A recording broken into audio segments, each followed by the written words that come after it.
Good morning everyone. स्वागत है आप सभी का विजडम एजुकेशन पे। सबसे पहले हमारे चैनल पे नए हैं तो सब्सक्राइब कर दें, पुराने हैं तो लाइक कर दें, अपने दोस्तों के साथ, अपने कलीग के साथ इसे शेयर करें और साथ ही साथ उनके साथ डिस्कस करें।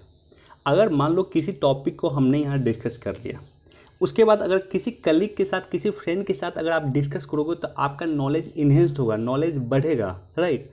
तो अपने फ्रेंड के साथ अपनी सर्कल जो होगा, जिस सर्कल में आप पढ़ाई करते हो उस सर्कल में ज़रूर इसे शेयर कर दें और साथ ही साथ डिस्कस करें और सब्सक्राइब तो निश्चित तौर पे कर दें।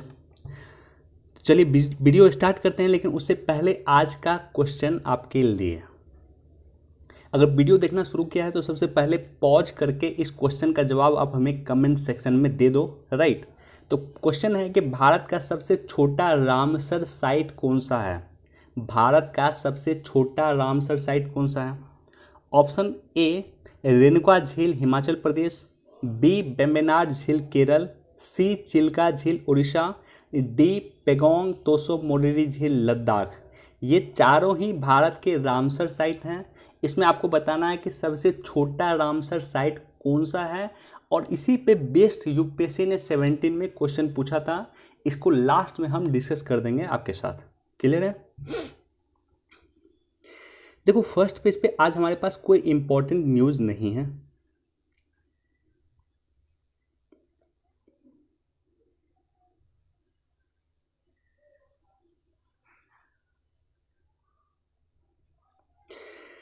पेज नंबर 6 पे हम मूव करते हैं डायरेक्टली। आज first page, second, third, fourth और फिफ्थ पेज पे कोई इंपॉर्टेंट न्यूज़ नहीं था, लेकिन एडिटोरियल आज अच्छा दिया हुआ है और साथ ही साथ बिजनेस पेज पे अच्छा न्यूज़ दिया हुआ, हम डिटेल से वहाँ डिस्कस करेंगे।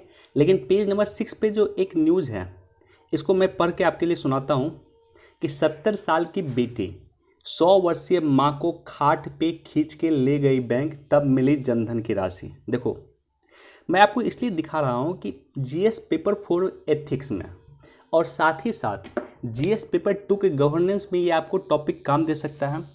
इस तरह का जो कोटेशन होता है ना, उस कोटेशन को आप अगर आप अपने कहीं नोट में लिख लोगे, राइट, कि जैसे उड़ीसा के नोआपाड़ा ज़िले में इस तरह की घटनाएं हुई है जहां एक 70 वर्षीय बेटी को 100 वर्ष की माँ को जो है इस तरह से खटिया पे ले जाया गया, यानी वो खींच के ले गई आपको बैंक, और बैंक में दिखाए कि हाँ मेरी माँ जिंदा है। उसके बाद जो है उन्हें दिया गया जनधन योजना दिया गया।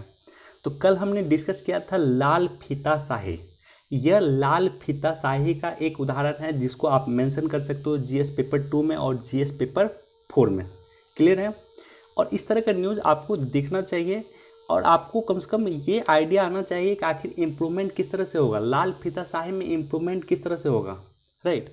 टेक्नोलॉजी का हम किस तरह से उपयोग कर सकते हैं अपना, जो अगर आप मान लो किसी ज़िला के डीएम बनते हो और वहाँ इस तरह की अगर समस्या आएगी, एक मैनेजर अगर बोलता है, मान लो बैंक का मैनेजर बोलता है कि आपको माँ को लाना ही पड़ेगा, हो सकता है कि वहाँ पे जो है माँ को मोबाइल के माध्यम से भी दिखाया जा सकता था, फेसबुक लाइव वीडियो करके, राइट। लेकिन ऐसा नहीं किया गया, मैनेजर के द्वारा इस तरह का टेक्निक उपयोग नहीं किया गया। तो अगर आप किसी ज़िला के डीएम बनते हो, उसके बाद आप इस तरह की क्या नवीन टेक्नोलॉजी का यूज करोगे जो इस तरह का जो समस्या आता है उस समस्या को सॉल्व किया जा सके, उसको आसानी बनाया जा सके। ये बहुत ही बड़ा क्वेश्चन है आपके सामने में जिसको आपको सॉल्व करना है, इसलिए इस तरह के न्यूज़ को भी निश्चित तौर पे आपको देखना चाहिए।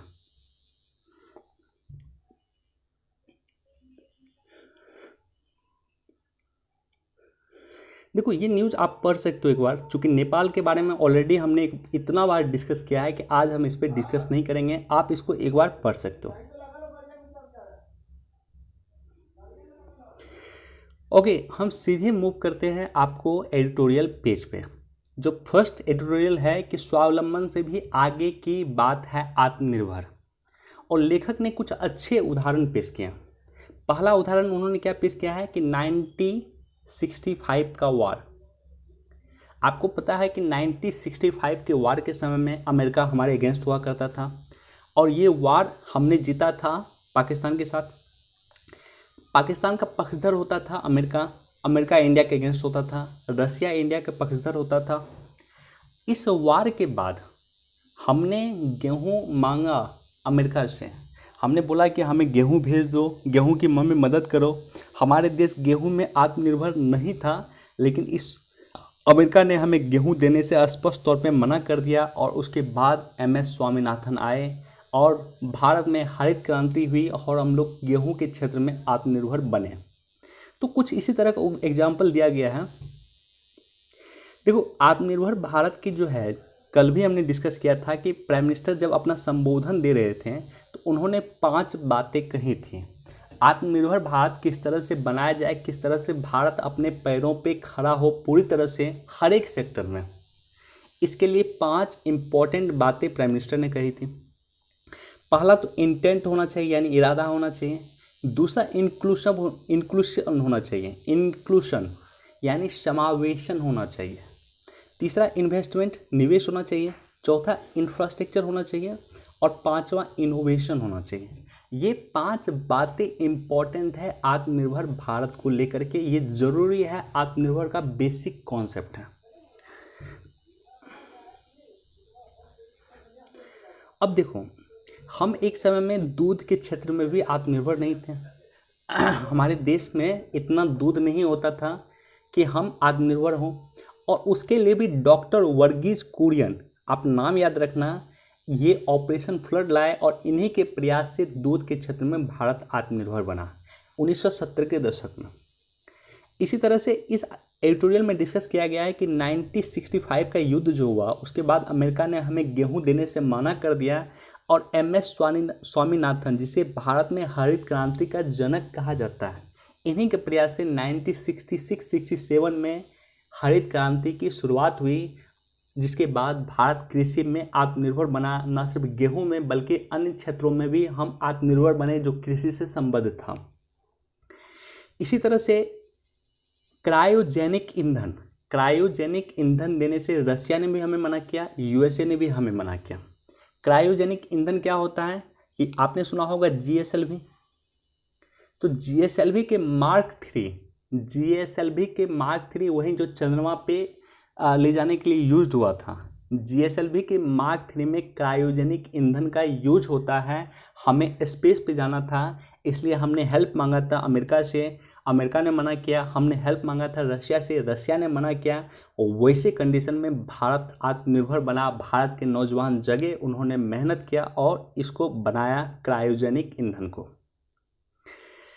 इसी तरह से सुपर कंप्यूटर को भी अमेरिका ने हमें देने से मना किया। उसके बाद भारत के जितने नौजवान थे जो इस पे संलग्न होकर मेहनत से काम किया, उन्होंने भारत में सुपर कंप्यूटर बनाया था। परम जो है भारत का पहला सुपर कंप्यूटर था, याद रखना। तो ये सारे के सारे वो चुनौती थे कि विदेशी देशों ने हमें देने से मना किया और उसके बाद आत्मनिर्भर हमने बना। तो एडिटोरियल में कह रहा है राइटर कि अब ज़रूरत है कोरोना के बाद कि हम आत्मनिर्भर बने। इसके लिए जितना मैन्युफैक्चरिंग हो हम खुद से करें। जैसे मान लो जितने इलेक्ट्रॉनिक्स उत्पाद है भारत खुद से मैन्युफैक्चर करे और खुद अपनी आवश्यकताओं की पूर्ति करे, साथ ही साथ विश्व को निर्यात करे। क्लियर है? तो इस तरह से जितने भी चीज़ हम विदेश से मंगाते हैं वो हम विदेश से मंगाना बंद करें, हम इसमें आत्मनिर्भर हों। इससे पहले भी हम ऐसा कर चुके हैं जब विदेशी देशों ने हमें ये सामान देने से मना किया। इतना कहना है आपको राइटर का। तो अब इसमें क्या क्या आत्मनिर्भर बनने के लिए क्या क्या किया जाना चाहिए, थोड़ा सा हम देखते हैं। देखो, गांधी जी की प्रासंगिकता आज भी सही साबित होती है। हमने कई बार डिस्कस किया गांधी जी की प्रासंगिकता वर्तमान में लेकर के। UPSC 2018 का मेंस का क्वेश्चन था कि गांधी जी के वर्तमान में क्या महत्व है, तो आप उसको लिख सकते हो। गांधी जी ने जो स्वराज का कॉन्सेप्ट दिया, स्वराज का कॉन्सेप्ट ही आत्मनिर्भर का कॉन्सेप्ट था। स्वराज का कॉन्सेप्ट था कि किसी गांव को इतना डेवलप बनाओ कि गांव अपने आप में विकसित हो, गांव आत्मनिर्भर बने, गांव में यूज होने वाला हर एक सामान गांव में ही प्रोड्यूस होता हो। ये गांधी जी का कॉन्सेप्ट था। गांधी जी का कॉन्सेप्ट था बॉटम टू टॉप कॉन्सेप्ट था, यानी नीचे से ऊपर की ओर विकास, यानी गांव से शहर की ओर विकास, गांव से राज्य की ओर विकास, गांव से देश की ओर विकास। जैसे कि मान लो एक गांव अगर पूरा सशक्त होगा, गांव आत्मनिर्भर होगा, गांव में ही सारी वो सामान उपलब्ध हो जाएगी, वो सामान बनने लगेगी जो गांव में उपयोग होती है। गांव सशक्त होगा तो हमारा राज्य सशक्त, जिला सशक्त होगा, जिला सशक्त होगा तो हमारा राज्य सशक्त होगा, राज्य सशक्त होगा तो हमारा देश सशक्त होगा, भारत सशक्त होगा। इसलिए सशक्तिकरण की शुरुआत, आत्मनिर्भर की शुरुआत हमें गांव से करनी चाहिए। ये गांधी जी का कॉन्सेप्ट था। देखो, गांव के स्तर पे ही छोटे उद्योग को, एमएसएमई को बढ़ावा देने की आवश्यकता है।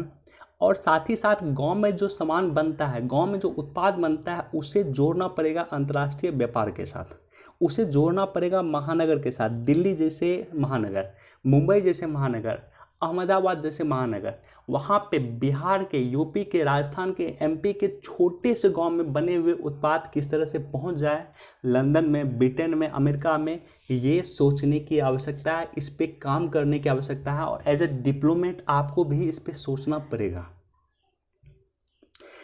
खाद्य प्रसंस्करण को जोड़ना पड़ेगा। निश्चित तौर पे जो किसान होते हैं, एक टमाटर की कोई खास वैल्यू नहीं होती है, प्याज की कुछ खास वैल्यू नहीं होती है, लेकिन जब उसी टमाटर का जैम बनता है तो उसका अच्छा खासा मूल्य होता है।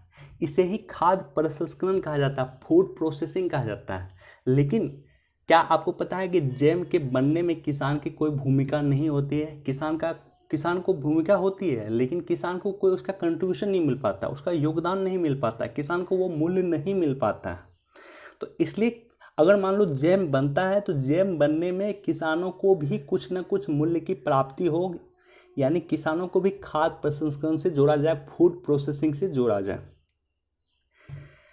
विनिर्माण पे जोर देना होगा, यानी मैन्युफैक्चरिंग सेक्टर पे जोर देना होगा। और जो कृषि में श्रम बल है, आपको पता है कृषि में 50% से भी अधिक लोग काम करते हैं। हालांकि इतने लोगों को काम करने की आवश्यकता नहीं है। कृषि में छिपी हुई बेरोजगारी है। कृषि में जो जितना प्रोडक्शन अभी हम कर रहे हैं, 50% से अधिक लोग, कामगार जो है देश का कृषि में संलग्न होकर जो उत्पाद हो रहा है वो महज 10% लोग, 10% अगर फार्मर ही संलग्न होगा तो भी उतना उत्पाद हो जाएगा, उससे कम नहीं होगा, उससे ज़्यादा ही होगा। तो इसलिए ये महत्वपूर्ण है कि जो छिपी हुई बेरोजगारी है, जो 40% अधिक लोग कृषि में संलग्न हैं, उस लोगों को निकाल करके उसे प्रशिक्षित किया जाए, उसे कौशल दिया जाए और उसे मैन्युफैक्चरिंग से जोड़ा जाए। क्लियर है? और तभी जाकर के हम मैन्युफैक्चरिंग में चीन को रिप्लेस कर पाएंगे, भारत आत्मनिर्भर हो पाएगा। देखो, हमने डिस्कस किया, लेकिन मैं चाहता हूँ कि इसको खुद से आप पढ़ो। एडिटोरियल को जब तक आप खुद से नहीं पढ़ोगे ना, तब तक आपको पता नहीं चलेगा। किसी का भी आप डिस्कशन देख लो, जब तक आप खुद से नहीं पढ़ोगे तब तक आपको बहुत क्लियर नहीं होगा। दिल्ली में अगर आप रहते हो तो आपको ये न्यूज़ मिल जाएगा। दैनिक जागरण का राष्ट्रीय संस्करण दिल्ली में अवेलेबल होता है, प्रत्येक सुबह मिल जाता है। लेकिन दिल्ली से बाहर रहते हो, मान लो बिहार में रहते हो, राजस्थान में रहते हो, एमपी में रहते हो, उत्तराखंड में रहते हो, हिमाचल प्रदेश में रहते हो आप, तो ऐसे कंडीशन में आपको टेलीग्राम चैनल ज्वाइन करना चाहिए। मेरा टेलीग्राम चैनल का लिंक आपको डिस्क्रिप्शन में मिल जाएगा, ज्वाइन कर लो। वहाँ मैं PDF इसका डेली प्रोवाइड करता हूँ, और एटलीस्ट जिस न्यूज़ को मैं डिस्कस करता हूँ उस न्यूज़ को निश्चित तौर पे आप पढ़ लो एक बार, और उसके बाद आपको मज़ा आएगा, समझने में मज़ा आएगा, अंडरस्टैंडिंग में आपको मज़ा आएगा। क्लियर है? और वीडियो को अंतिम तक देखा करें, वीडियो को अंतिम देखा करें।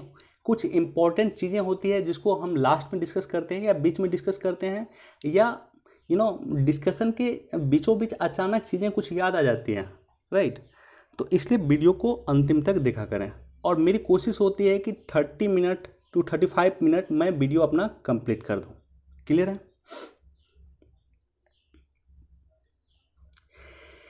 देखो, ग्लोबल इलेक्ट्रिसिटी ग्रिड निर्माण की पहल, मैं आपको एक डाटा दिखाना चाहता हूं। देखो,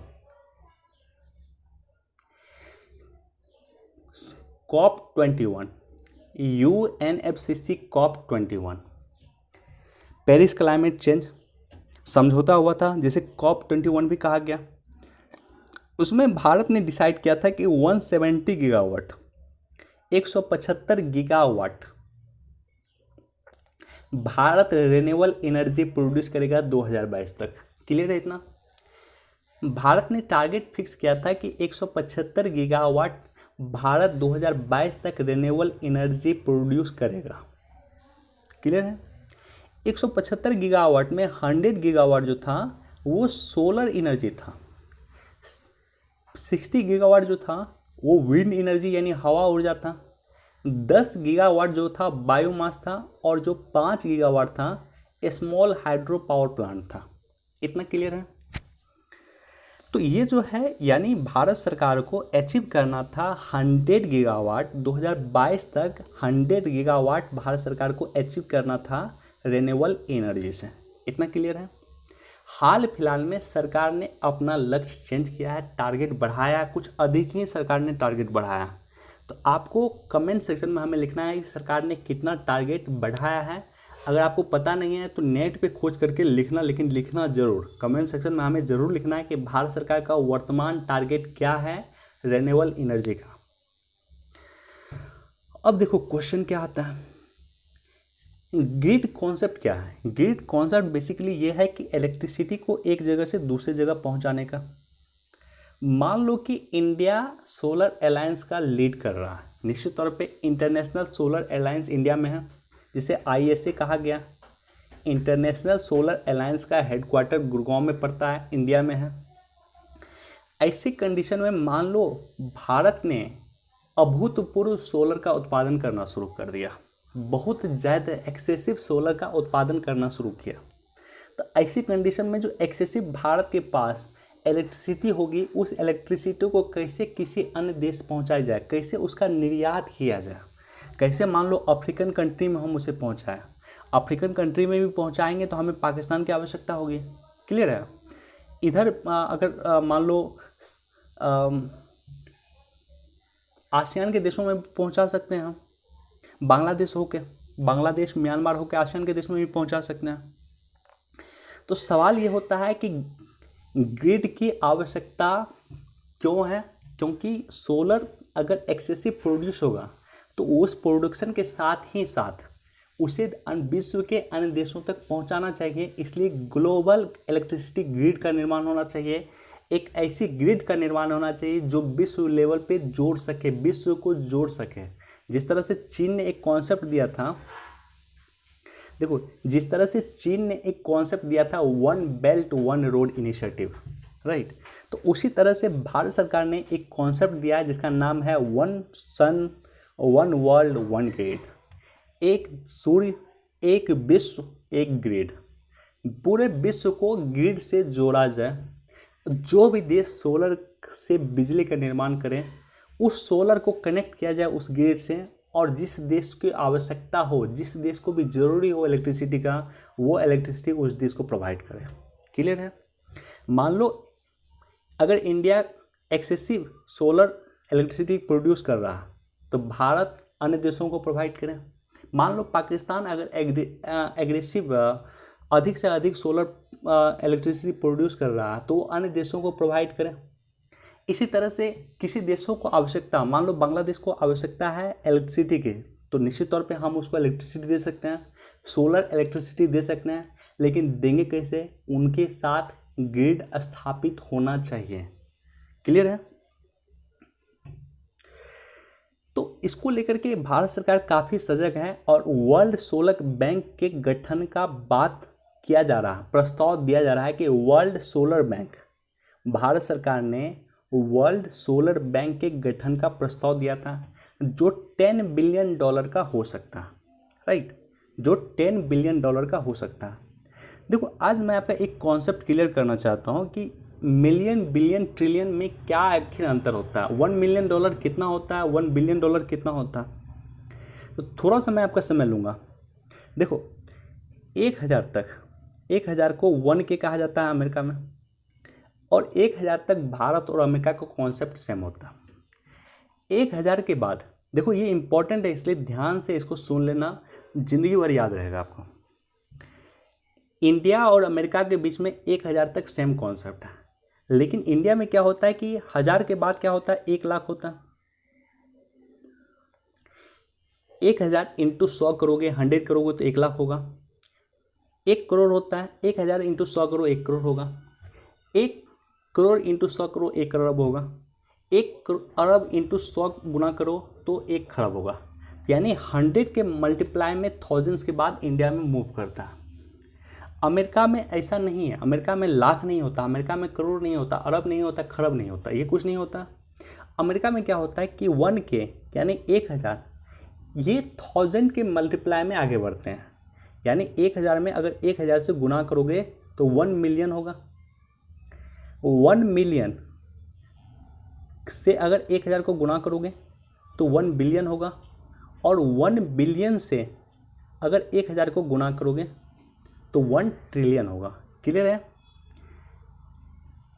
$1 होता है लगभग 75 का, तो 1 मिलियन यानी 10 लाख हो गया, इंडियन करेंसी में 10 लाख हो गया, और इसको 75 से गुना करो तो इंडियन करेंसी में एग्जैक्टली ये आएगा 1 मिलियन जो होगा, 1 मिलियन होगा आपको 7.5 करोड़। 1 मिलियन कितना हुआ? 7.5 करोड़। 1 बिलियन होगा 7500 करोड़, और 1 ट्रिलियन होगा आपको 75 लाख करोड़। क्लियर है? तो 10 बिलियन डॉलर का हो सकता है। आप कैलकुलेट कर लेना कि 10 बिलियन डॉलर इंडियन करेंसी में कितना होगा। न्यू डेवलपमेंट बैंक जिसे ब्रिक्स बैंक भी कहा गया, जिसका हेडक्वार्टर चाइना में है, इसने घोषणा किया है हाल में कि उसका जितना भी इन्वेस्टमेंट होगा, उसका जो भी परियोजना है, उसका जो भी इन्वेस्टमेंट होगा, उसका 50% इन्वेस्टमेंट वो रिन्यूएबल एनर्जी के सेक्टर में इन्वेस्ट करेगा। निश्चित तौर पे ये एक सकारात्मक कदम है भारत जैसे देशों के लिए, जो सोलर प्रोडक्शन में एक अग्रणी भूमिका निभा रहा है या निभा सकता है। दूसरी बात क्या है कि ये जो ग्लोबल ग्रिड होगा, निश्चित तौर पे भारत के विदेश नीति में भी सहायक होगा। कैसे? क्योंकि ISA का हेडक्वार्टर भारत में है। ऐसी कंडीशन में भारत सरकार चाहती है और भारत अपना पूरा प्रयास करेगा कि ग्लोबल इलेक्ट्रिसिटी ग्रिड का जो कॉन्सेप्ट हो, इसकी जो शुरुआत हो, या वर्ल्ड सोलर बैंक का हेडक्वार्टर भारत में बने। निश्चित तौर पर अगर इसका हेडक्वार्टर भारत में बनेगा तो उस पर भारत का अपना एक प्रभुत्व हो सकता है, और अगर उस पर अपना एक प्रभुत्व होगा तो निश्चित तौर पे भारत की विदेश नीति भी अधिक सशक्त होगी। कैसे? जैसे कि हमने देखा कि ISA का इंटरनेशनल सोलर अलायंस का हेडक्वार्टर भारत में बनने से कई सारे अफ्रीकी देश भारत में आए, भारत का संबंध उस देशों से अधिक मजबूत हुआ। राइट? तो इसलिए यह जरूरी है। देखो, इस एडिटोरियल में लगभग इतना ही कॉन्सेप्ट दिया हुआ था, इतना ही बेसिक पॉइंट दिया हुआ था कि ग्लोबल इलेक्ट्रिसिटी ग्रिड किस तरह से बना जाए, उसका क्या बेसिक कॉन्सेप्ट होना चाहिए। इसके अलावा जो हमारे पास डिस्कशन के लिए है वो है कि अंतर्राष्ट्रीय सौर गठबंधन यानी इंटरनेशनल सोलर अलायंस क्या है। तो आपको याद रखना है कि इंटरनेशनल सोलर अलायंस की शुरुआत COP21 में। COP21 के बारे में कभी हम डिटेल से डिस्कस करेंगे, लेकिन वर्तमान के लिए याद रखो कि UNFCCC का COP21 यानी कन्वेंशन ऑफ पार्टी 21 में जो है, जो फ्रांस में हुआ था, जिसे पेरिस क्लाइमेट चेंज कहा जाता है, उसको लेकर के इसमें शुरुआत की गई थी। उसमें भारत और फ्रांस ने संयुक्त रूप से इसकी शुरुआत की बात की गई थी, और उसी के बाद इसकी शुरुआत किया गया। इनिशियली इसमें कर्क रेखा और मकर रेखा के बीच के देश शामिल थे। जो मान लो यह कर्क रेखा हो गया और ये मकर रेखा हो गया, तो इसके बीच के देश इसमें शामिल हो सकते थे, लेकिन अब ये हटा लिया गया। अब ये कॉन्सेप्ट नहीं है, कोई भी देश इसमें शामिल हो सकता।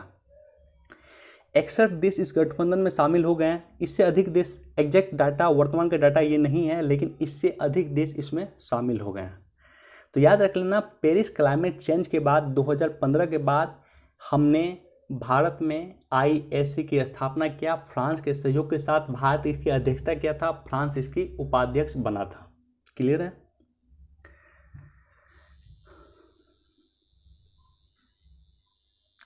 देखो, इसको आप पढ़ सकते हो, इसको एक बार आपको पढ़ना चाहिए, पढ़ सकते हो। छोटे उद्योग लगाएं बड़ी छलांग, MSME का डाटा है।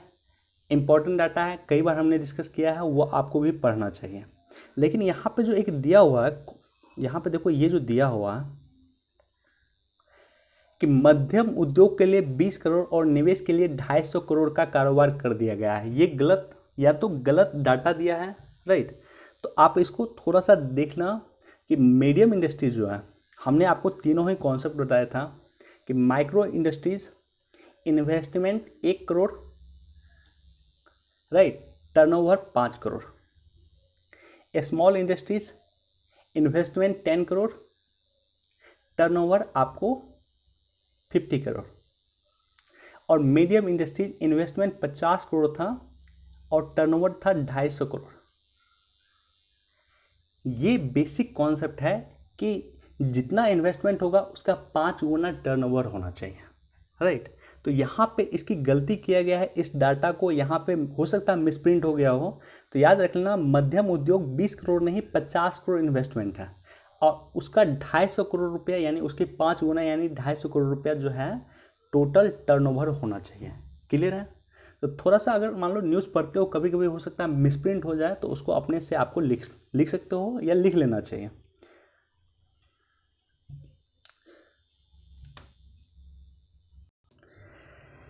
ओके, बिजनेस पेज पे आज प्रीमियम भरा तो बीमा कंपनियों को देना होगा क्लेम। सॉरी, आज नहीं, 8 वर्ष प्रीमियम भरा तो बीमा कंपनियों को देना होगा क्लेम। IRDA ने जारी किया। तो ये जो संस्था है IRDA, इसको लेकर के कई बार यूपीएससी और स्टेट पीसीएस क्वेश्चन पूछा है, बस इसी के बारे में जानना जरूरी है। IRDA मतलब होता है insurance regulatory and development authority of India. Clear है? यह एक सांविधिक निकाय है, यानी स्टैट्यूटरी बॉडी है, वैधानिक निकाय है, क्योंकि संसद के एक एक्ट के माध्यम से इसकी स्थापना हुआ है। कौन सा एक्ट है? बीमा नियामक और विकास प्राधिकरण अधिनियम 1999 के माध्यम से इसकी स्थापना हुई है। एक स्वायत्त संस्था है। इसमें एक अध्यक्ष होते हैं, 5 पूर्णकालिक सदस्य होते हैं और 4 जो है अल्पकालीन सदस्य होते हैं। तो टोटल 10 मेंबर की ये कमेटी होती है। देश में जितना बीमा कंपनी है ना, एक तरह से समझ लो, देश में जितना बीमा कंपनी है उसको रेगुलेट करने का काम IRDA करती हैं। देश में जितना ही बीमा कंपनी है उसको रेगुलेट करने का काम, उस पर नियम बनाने का काम, उस पर फाइन बनाने का काम, फाइन लगाने का काम, सारा का सारा काम IRDA करती है। और हेडक्वार्टर अधिक इम्पोर्टेंट है। नॉर्मली हैदराबाद बहुत कम ऑर्गेनाइजेशन का हेडक्वार्टर है, तो IRDA का हेडक्वार्टर हैदराबाद है। याद रखना, IRDA का हेडक्वार्टर हैदराबाद है। Insurance regulatory and development authority of India का हेडक्वार्टर हैदराबाद है। इतना इन्फॉर्मेशन आपको पता होना चाहिए, बेसिक कॉन्सेप्ट। बाकी न्यूज़ में कुछ नहीं है। न्यूज़ में बस ये है कि 8 वर्ष अगर आपने प्रीमियम भरा है तो कंपनी को बीमा आपको देना पड़ेगा। आप क्लेम करेंगे तो कंपनी को देना ही पड़ेगा। बस न्यूज़ इतना ही है। इसको आप पढ़ सकते हो एक बार कि MSME को बूस्ट करने के लिए 3 महत्वपूर्ण स्टेप उठाए जाने जरूरी हैं, उसको लेकर के चर्चा किया गया। बस इतना ही।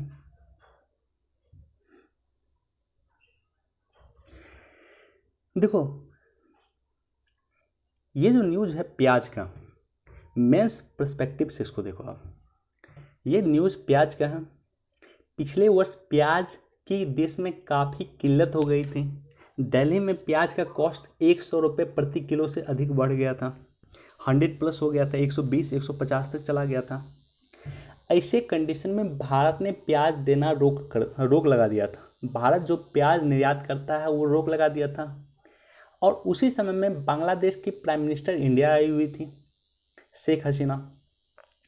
तो वो इंडिया आई हुई थी और भारत सरकार को अपोज किया था कि आपने जो हमें प्याज दे रहे हैं, आप हमें प्रत्येक वर्ष आप हमें प्याज देते हैं, अचानक आप हमें प्याज देना बंद ना करें।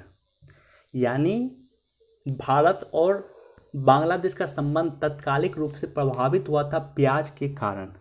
तो आप इसको इस तरह से आप मेंस में कोट कर सकते हैं कि किस तरह से भारत का एग्रीकल्चर आपके फॉरेन पॉलिसी को, आपके विदेशी संबंध को बिगाड़ सकता है। किस तरह से भारत का एग्रीकल्चर भारत के विदेश नीति को बिगाड़ सकता है। तो ऐसी कंडीशन फिर से रिपीट ना हो, इसके लिए नाफेड ने मोर्चा संभाल लिया। अभी प्याज का दाम काफ़ी कम है मार्केट में, 20 रुपये है या 20 रुपये से भी कम है। तो ऐसे कंडीशन में प्याज का दाम जब बूस्ट होगा, जो नॉर्मली अगस्त के बाद होता है, अगस्त के बाद सितंबर अक्टूबर वगैरह के समय में प्याज का दाम बूस्ट होता है, प्याज का दाम बढ़ता है। तो वैसे कंडीशन के लिए नाफेड ने क्या किया है कि जो प्याज का है वर्तमान में उसको स्टॉक करके रखेगी और अक्टूबर नवंबर के समय में फिर मार्केट में उतारेगी। तो यहाँ पे न्यूज़ हमने आपको बता दिया है किस तरह से इसको फॉरेन पॉलिसी से कंसर्न किया जाए, किस तरह से फॉरेन पॉलिसी से इसको जोड़ा जाए एग्रीकल्चर को, वो भी हमने आपको बता दिया। अब नफेड के बारे में आपको जानना जरूरी है। नफेड क्या है? नफेड है एक फेडरेशन है, कॉर्पोरेटिव फेडरेशन है, एक national agriculture corporative federation of India. NAFED की शुरुआत महात्मा गांधी के जन्मदिन 2 अक्टूबर 1958 को किया गया था। तो एक फेडरेशन है, इसका multi state cooperative society act के द्वारा इसकी स्थापना किया गया था। नफेड के उत्पाद सहकारी विपणन, विपणन मतलब होता है मार्केटिंग को प्रोत्साहित करने के लिए नफेड की स्थापना की गई थी। यानी किस तरह से सहकारी मार्केटिंग को बढ़ावा दिया जा सके, किसानों के उत्पाद को किस तरह से बढ़ावा दिया जा सके। और अगला है कि NAFED was set up with the object to promote cooperative marketing of agriculture produce to the benefit of the farmer। Same concept है, किस तरह से किसानों के उत्पाद को बढ़ावा दिया जा सके, उसको अधिक से अधिक किसानों को फायदा पहुंचाया जा सके, इसके लिए नफेड की स्थापना की गई थी 2 अक्टूबर 1959 को। एक कॉर्पोरेटिव ऑर्गेनाइजेशन है, बस इतना ही आपको याद रखना। और एक और कॉन्सेप्ट हमें डिस्कस करना है, राइट। देखो यहाँ पे जो चर्चा है नेशनल कंपनी लॉ ट्रिब्यूनल। तो बस आपको ये याद रखना है कि कंपनी एक्ट 2013, पहले कंपनी एक्ट 1956 था, 1956 था। उसके बाद 2013 में एक कंपनी एक्ट, उसी कंपनी एक्ट को संशोधन किया गया था। कंपनी एक्ट 1956 को संशोधन करके कंपनी एक्ट 2013 बनाया गया था और उसी 13 एक्ट के तहत नेशनल कंपनी लॉ ट्रिब्यूनल की स्थापना की गई थी। इतना बस बेसिकली याद रखना। उसके बाद इंसॉल्वेंसी क्या होता है, बैंक्रप्सी क्या होता है, कई बार हमने डिस्कस किया, फिर हम आगे डिस्कस करेंगे। देखो एफपीआई में जून में अब तक आए 20,000 करोड़। एफपीआई में जो है फॉरेन पोर्टफोलियो इन्वेस्टमेंट में जो है काफ़ी पैसा सरकार के सामने में आ रहा है। तो आपको बेसिकली पता होना चाहिए कि फॉरेन पोर्टफोलियो इन्वेस्टमेंट क्या होता है। देखो फॉरेन इन्वेस्टमेंट दो प्रकार का होता है, दो प्रकार होता है। एक होता है एफडीआई, फॉरेन डायरेक्ट इन्वेस्टमेंट, यानी आप किसी कंपनी में डायरेक्टली निवेश कर रहे हैं। यानी किसी कंपनी का मान लो कोई डिसीजन लेना है तो उस डिसीजन में आपकी हिस्सेदारी भी होगी, मैनेजमेंट में आपकी हिस्सेदारी होगी। तो ये सारा का सारा काम होगा एफडीआई के तहत, जहां कंपनी डायरेक्टली इन्वेस्टमेंट करती है। और एफपीआई क्या होता है? फॉरेन पोर्टफोलियो इन्वेस्टमेंट, यानी आपने किसी कंपनी का शेयर खरीद लिया, कंपनी प्रॉफिट में जाएगी तो आप प्रॉफिट में जाएंगे, कंपनी लॉस में जाएगी तो आप लॉस में जाएंगे। आपसे पूछ के कंपनी कोई डिसीजन नहीं लेंगे और आप जब चाहें कंपनी में दिया हुआ पैसा वापस लेकर के रिटर्न हो सकते हैं, राइट। तो इसे कहा गया फॉरेन पोर्टफोलियो इन्वेस्टमेंट। जब चाहें शेयर में जो पैसा लगाए हैं, किसी शेयर के माध्यम से किसी कंपनी में पैसा लगाए हैं, उस पैसा को आप निकाल करके निकल सकते हैं। इसे कहा गया फॉरेन पोर्टफोलियो इन्वेस्टमेंट। और यही कारण है कि फॉरेन पोर्टफोलियो इन्वेस्टमेंट को एक अच्छा इन्वेस्टमेंट नहीं माना जाता है। किसी भी देश में एफडीआई को अच्छा इन्वेस्टमेंट माना जा सकता है, एफपीआई को नहीं, क्योंकि एफडीआई में आप कभी भी छोड़कर जा नहीं सकते इमीडिएटली। जैसे मान लो एफडीआई के तहत आपने हमारे देश में इन्वेस्टमेंट किया किसी कंपनी में, तो आप इमीडिएटली छोड़ कर नहीं जा सकते हैं। लेकिन एफपीआई में इन्वेस्टमेंट किया, फॉरेन पोर्टफोलियो में इन्वेस्टमेंट किया, तो आप कभी भी देश में छोड़ के जा सकते हैं, हमारी कंपनी को छोड़ के जा सकते हैं। यही कारण है कि एफपीआई पे सरकार ने कुछ लिमिटेशन लगाया है। क्लियर है?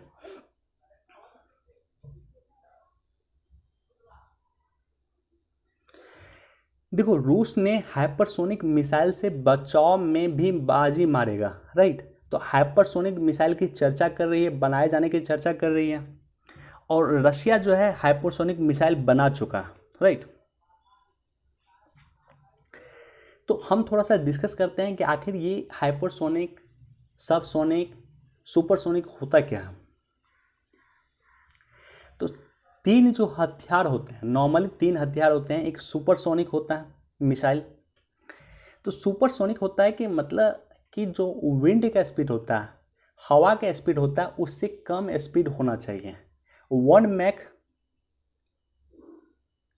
हालांकि हवा के स्पीड और 1 मैक में अंतर है, लेकिन आप मान के चलो तत्कालिक तौर पे है कि 1 मैक को हवा का स्पीड कहा जाए, तो इससे अगर कम स्पीड होगा तो उसे कहा जाएगा सबसोनिक स्पीड। हवा की स्पीड नॉर्मली होती है 344 मीटर पर सेकेंड या 1238 किलोमीटर पर आवर या 770 मील पर आवर। ये तीनों ही हवा का स्पीड होता है जो हमने नीचे मेंशन किया है। सबसोनिक स्पीड क्या होता है? 0.9 मैक यानी 705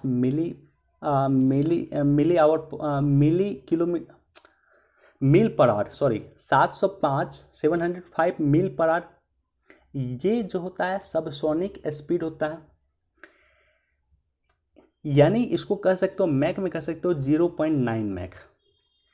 तो सबसोनिक स्पीड क्या हुआ? जो हवा ध्वनि के रफ्तार से, सॉरी ये ध्वनि की रफ्तार है, ओह आई रिपीट अगेन, 1 मैक को आप ध्वनि की रफ्तार कर सकते हो एक तरह से। 1 मैक इक्विवेलेंट ध्वनि की रफ्तार लगभग होता है।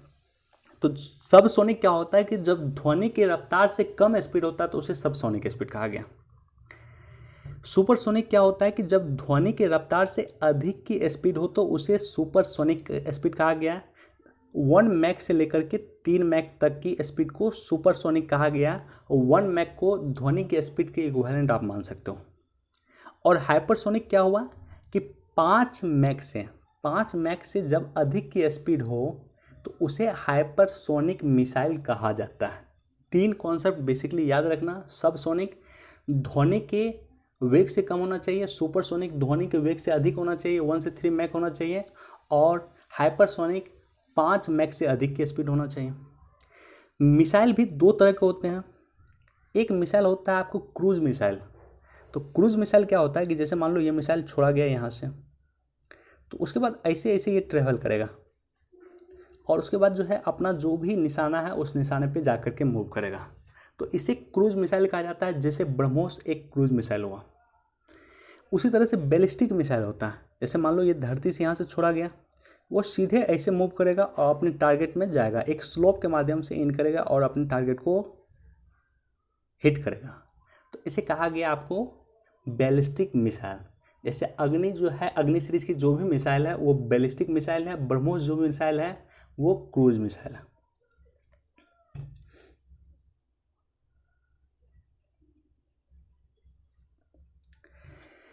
बस ये याद रखना आप, गंगोत्री नेशनल पार्क कहाँ पे है? तो उत्तराखंड में है।